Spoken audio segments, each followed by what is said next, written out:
ஏய் போலாமாடா? உனக்கு ஒரு ரீல் அனுப்பிச்சிட்ட பாத்தியா? டெய்லி 18+ ரீல் அனுப்புறீங்க, அதை பார்த்துட்டு இருப்பாங்க. வாடா போலாம். ஏய் ஃபர்ஸ்ட் அந்த ரீல பாருடா.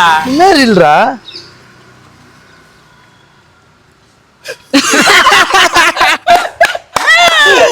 நான் ஒரு ரீல் அனுப்பிச்சிட்டேன், அது மட்டும் பாருண்ணா. நீ ஒரு ரீல் அனுப்பிச்சிருக்கியா?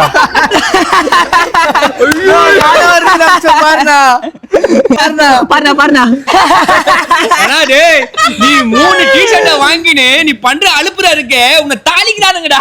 இதுதான் ஒரு டீமுக்கு சப்போர்ட் பண்ணோம். ஐபிஎல்ல இருக்கிற எல்லா டீமுக்கும் சப்போர்ட் பண்ணா இப்படிதான். கமாண்ட்ல அசிங்கமா திட்டுறாங்க, உன்னை பாக்குறியா இல்லையா நீ? என்ன அசிங்கமா திட்டுற கமெண்ட் நீங்க பாத்தீங்க? நான் பண்ண கமெண்ட் நீ பாத்தீங்களா இல்லையா? இல்லையே.